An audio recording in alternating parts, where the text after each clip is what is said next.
السلام علیکم ورحمۃ اللہ وبرکاتہ۔ الحمد للہ الحنان المنان الذي خلق الإنسان وعلمه البيان، والصلاة والسلام على رسوله سيد الإنس والجان وعلى آله وأصحابه ذوي الخير والإحسان، أما بعد فأعوذ بالله من الشيطان الرجيم، بسم الله الرحمن الرحيم۔ إن الله لا يغير ما بقوم حتى يغيروا ما بأنفسهم، وإذا أراد الله بقوم سوءا فلا مرد له، صدق الله مولانا العظيم۔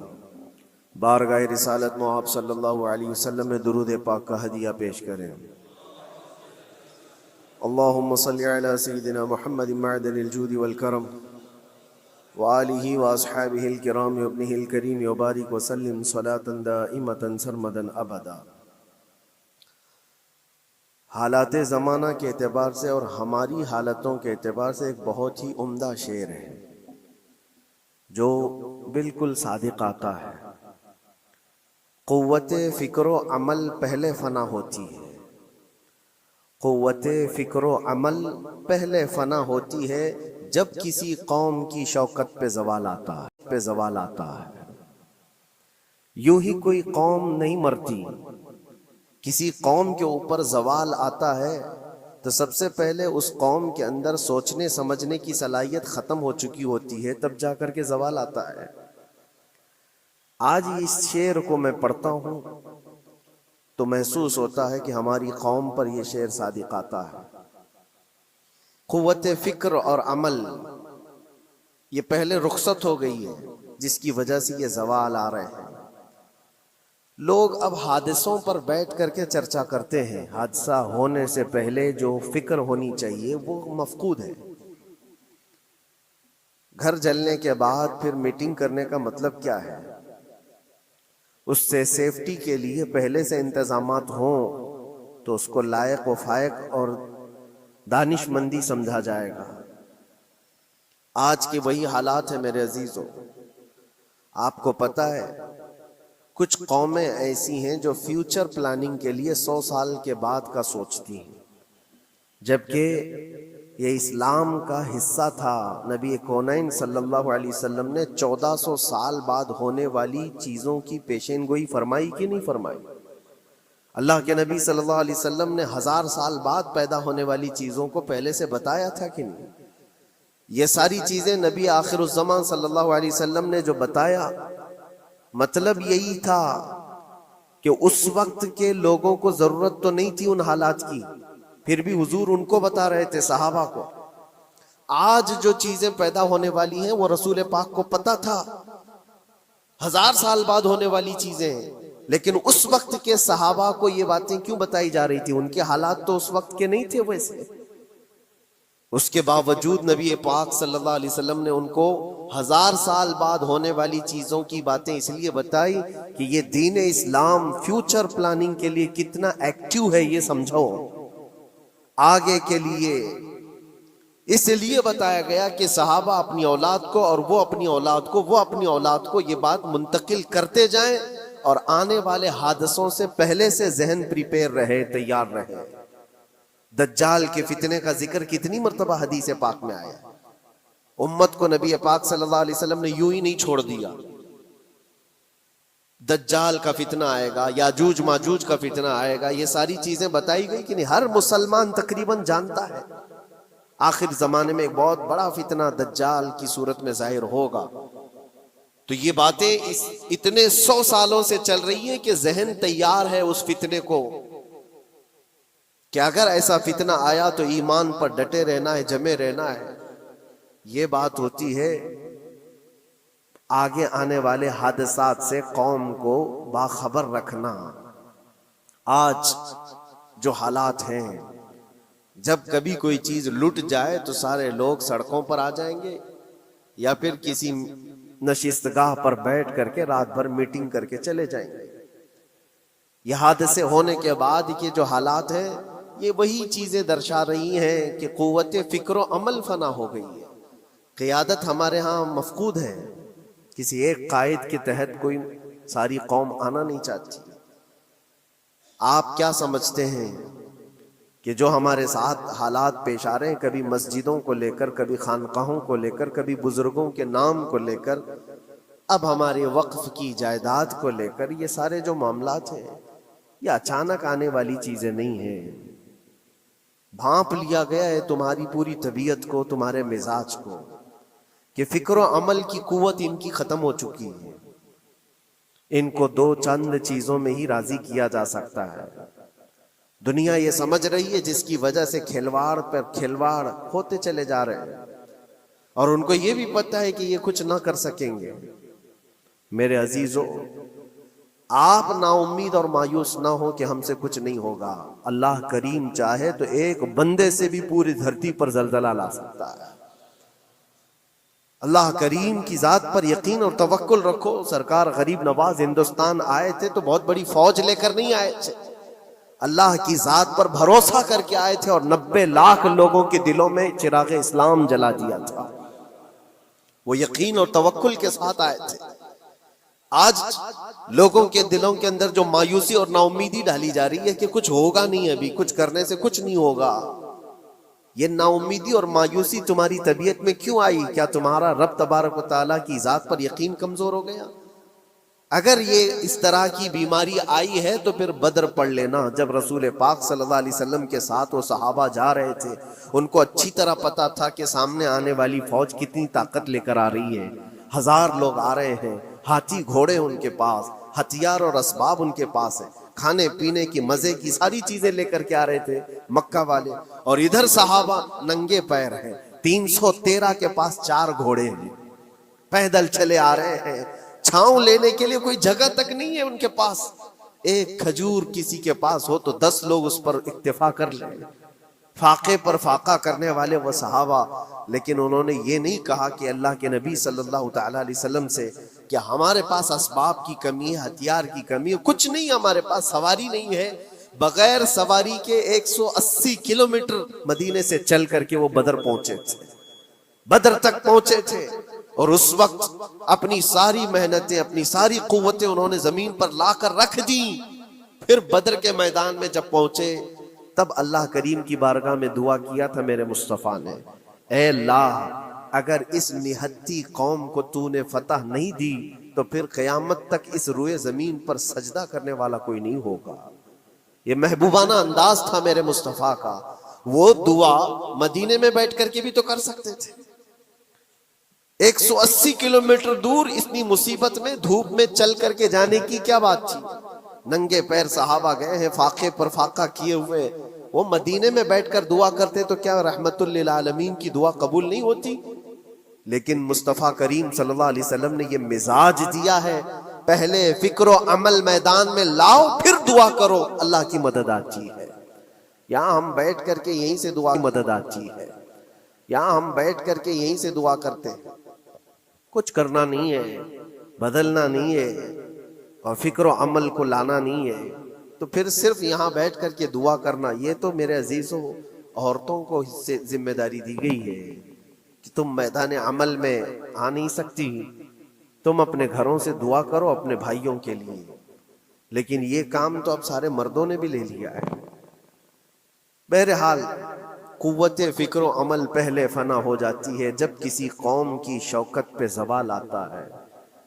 آج یہ جو سارے معاملات ہم دیکھ رہے ہیں، اس کی ایک خاص وجہ میں آپ کو بتانا چاہتا ہوں۔ آج سے تقریباً 8-9 سال پہلے میرا ایک بیان بھی ریکارڈ موجود ہے، کافی دنوں تک وہ چلتا رہا، میری اپنی بات نہیں تھی۔ سراج الامہ امام غزالی رحمت اللہ تعالیٰ علیہ، انہوں نے لکھا تھا کہ امت پر اگر ایک ایسا وقت آ جائے جب ان کے سامنے ان کے نبی کو گالیاں دی جا رہی ہیں اور امت کچھ نہ کرے، تو پھر وہ انتظار کرے کہ عنقریب وہ وقت بھی ان کے اوپر آنے والا ہے جب ان کی ماؤں، بیٹیوں اور سب عزتوں کو بازار میں نیلام کیا جائے گا اور یہ کچھ نہیں کر سکیں گے۔ وہ دن آ جائیں گے۔ بیسک وجہ وہاں سے شروع ہوئی کہ لوگ اپنے عیش و عشرت میں کچھ کمی نہ کر سکے، بارگاہ مصطفیٰ صلی اللہ علیہ وسلم کی گستاخیاں کھلے عام ہوتی رہیں، اور اس پر ہم لوگ جس طرح کے حالات دیکھتے رہے۔ بہت سارے لوگ تو مجھ کو یہ کہتے تھے، مجھ سے یہ کہتے تھے، کیا ضرورت ہے آپ کو بولنے کی، حالات دیکھ نہیں رہے آپ؟ ظالمو، تم کو اگر کوئی چھوٹی سی ماں کی گالی دے دے تو تم بپھر جاتے ہو اور اس کے اوپر آسمان توڑنے کی بات کرتے ہو، اور ہم اپنے نبی پاک صلی اللہ علیہ وسلم سے کروڑوں ماؤں سے زیادہ محبت کرتے ہیں۔ اس رسول پاک صلی اللہ تعالی علیہ وسلم پر کوئی بھونکتا رہے اور اس کا جواب نہ دو، تم یہ کہتے ہو مصلحت ہے، حالات ایسے ہیں، تو پھر اپنا یہ لباس بدل دینا چاہیے، اپنا نام بدل دینا چاہیے، پھر اس دائرہ اسلام میں رہ کے مطلب کیا ہے؟ اسی لیے اقبال نے 100 سال پہلے ایک مزاج دیا تھا، ایمان ہے کیا چیز، اسلام ہے کیا چیز؟ تم کیا سمجھتے ہو داڑھی ٹوپی اور جبے کبے کا نام اسلام ہے؟ اسلام کیا ہے؟ اقبال نے کہا تھا کہ مصطفیٰ صلی اللہ تعالی علیہ وسلم کے قدموں تک اپنے آپ کو پہنچا دو، یہی دین ہے، یہی دین ہے۔ گر بہو نہ رسیدی تمام ابو لہبیست، اور اگر تم وہاں تک نہیں پہنچ سکے تو زندگی ابو لہب کی طرح۔ دین یہ ہے، آبرو ماں زنام مصطفیٰ است، ہم سب کی عزت و آبرو حضور کے نام سے جڑی ہوئی ہے، ان کے نام سے جڑی ہوئی ہے ہماری عزت و آبرو، اور تم اس نام کی حفاظت نہیں کر سکو گے تو آگے یہ سب چیزیں آنے والی ہیں جو آ رہی ہیں۔ آج لوگ آج واویلا مچا رہے ہیں، یہ بات یاد رکھنا، شیطان کبھی فجر کی نماز کے لیے اٹھا نہیں سکتا، اور اگر اٹھا رہا ہے تو پھر اس کا کوئی مقصد ہے۔ شیطان اور نماز، آج سختہ ان کے پاس ہے، طاقت ان کے پاس ہے، حکومت ان کے پاس ہے، ڈپارٹمنٹ ان کے پاس ہے، سب کچھ، جوڈیشری، ہر چیز ان کے پاس ہو، وہ کیا کر رہے ہیں اس سے مجھے مطلب نہیں۔ میں آپ سے یہ پوچھنا چاہتا ہوں، مجھے رہزنوں سے غرض نہیں، تیری رہبری کا سوال ہے۔ تم خیر امت ہو، رسول پاک کی امت میں ہو، تمہاری بھومکا جس کو کہا جاتا ہے، تمہاری یہاں پر زندگی کے معاملات یہ بہت زیادہ اہمیت کے حامل ہیں، تم کیسے بن سکتے ہو آج؟ اسی لیے قرآن پاک کی آیت میں نے شروع میں تلاوت کی، رب ذوالجلال فرماتا ہے ان اللہ لا یغیر ما بقوم حتی یغیروا ما بانفسہم، بے شک اللہ تعالیٰ اس وقت تک کسی قوم کی حالت نہیں بدلتا جب تک وہ قوم خود اپنی حالت بدلنے کی کوشش نہیں کرتی۔ جب تک اپنی حالت بدلنا نہیں چاہتے اس وقت تک اللہ تبارک و تعالیٰ نہیں بدلے گا۔ وَإِذَا أَرَادَ اللَّهُ بِقَوْمٍ سُوءًا فَلَا مَرَدَّ لَهُ، اور اللہ تعالیٰ کا یہ جلال بھرا ارشاد تو سنو، یہ 13ویں پارے کی سورہ رعد کی آیت ہے۔ اللہ کریم فرماتا ہے، اور جب اللہ کسی قوم کے ساتھ سختی کا معاملہ کرنا چاہے، پکڑ کرنا چاہے، تو پھر کوئی طاقت اس کو ٹال نہیں سکے گی۔ رب تبارک و تعالیٰ جب کسی قوم پر عذاب لانا چاہے تو کوئی اس کو ٹال نہیں سکے، تو بدلو۔ اسی لیے اکثر یہ کہا جاتا، میں تو اپنی تقریروں میں جو چند مجھے چیزیں یاد رہتی ہیں وہ عرض کیے دیتا ہوں، باقی مجھے شعر و شاعری زیادہ یاد نہیں رہتی، لیکن جو دل پہ لگتی ہیں باتیں وہ ذہن میں محفوظ ہو جاتی ہیں۔ کسی شاعر نے کہا تھا، جگہ جگہ کے تھک چکے ہیں تمہیں یہ ہنگامے، نشاط لذت خواب گراں بدل ڈالو۔ کیا مطلب ہے؟ روز ایک ایک ہنگامہ ہوتا ہے، تم کو جگا رہا ہے، اٹھ جا اے مسلمان، اٹھ جا، نشاط لذت خواب گراں بدل ڈالو، لمبی نیند سونے کی جو عادت پڑی ہوئی ہے اس مزے کو بدل ڈالو۔ غلط روی سے منازل کا بعد بڑھتا ہے، مسافروں رویش کارواں بدل ڈالو۔ شاعر نے کہا ہے، ادھر ادھر کی لے میں چلتے رہو گے تو منزل لمبی ہو جائے گی۔ جس راستے پر تمہیں چلنا ہے اگر بار بار ادھر ادھر مڑتے رہو گے، غلط روی اس کو کہتے ہیں، غلط چلنے سے منازل کا بعد بڑھتا ہے، منزل لمبی ہو جاتی ہے، جہاں پہنچنا تھا وہاں پہنچ ہی نہیں پاؤ گے۔ اسی لیے شاعر کہتا ہے، مسافروں رویش کارواں بدل ڈالو، قافلے کے چلنے کا جو طریقہ ہے اس کو بدل لو تم۔ یہ پوری کی پوری بات ہم پر فٹ ہوتی ہے. چلنے کا انداز بدل ڈالو اے نوجوان. جہاں کسی کے گھر میں آگ لگی وہ دھواں اٹھ رہا ہو، اور اگر کوئی نوجوان اندر بیٹھ کر کے یہ کہتا ہو کہ یہ ساون کا موسم ہے یا پھر یہ ابر رحمت ہے، تو اس کی سوچ پر ہم کیا کہیں؟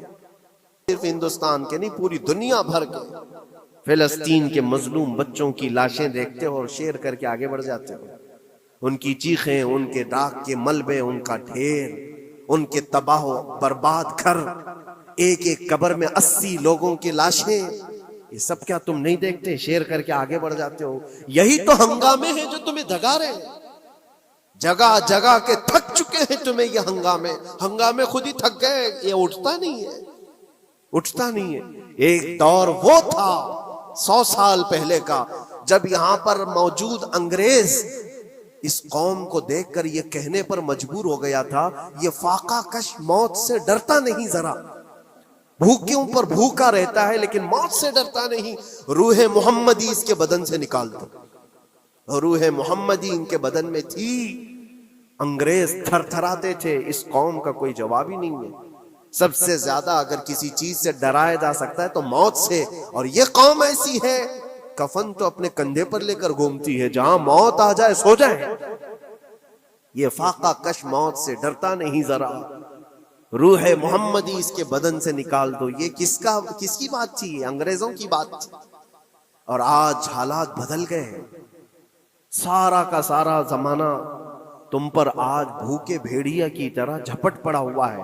اور ان حالات میں آپ سے سوال کرتا ہوں، ایک طرف تیز آندھیاں چل رہی ہیں، ایک طرف گھر کے اندر آگ لگی ہوئی، ایک طرف بھوک اور پیاس کی شدت ستا رہی ہے، ایک طرف تمہارے بھائی بہنوں کی بیماریاں ستا رہی ہیں. جب اتنے سارے معاملات ہو تو اے نوجوانوں بتاؤ تم کیا کرو گے؟ اس وقت رات بھر بیٹھ کر گیم کھیلو گے؟ کیا یہ گیم کھیلنے کا وقت ہے؟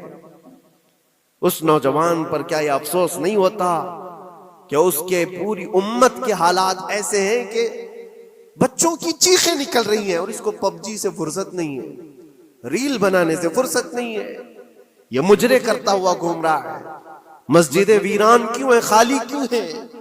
تم نے مسجدوں کو ویران رکھا تو مسجدیں تباہ ہونے شروع ہو گئیں، دوسروں کی نظر ہونے لگ گئیں اور اس پر لوگوں کی غلط نظریں پڑنے لگ گئیں. آ جاؤ اے مسلمانوں میرے مصطفیٰ کریم صلی اللہ تعالی علیہ وسلم کی ہدایات پر. ایک بات چیلنج کے ساتھ کہتا ہوں، تمہارا نام اگر نبی پاک صلی اللہ علیہ وسلم کے نام سے جڑا ہے تو یہ چیلنج کے ساتھ میں کہتا ہوں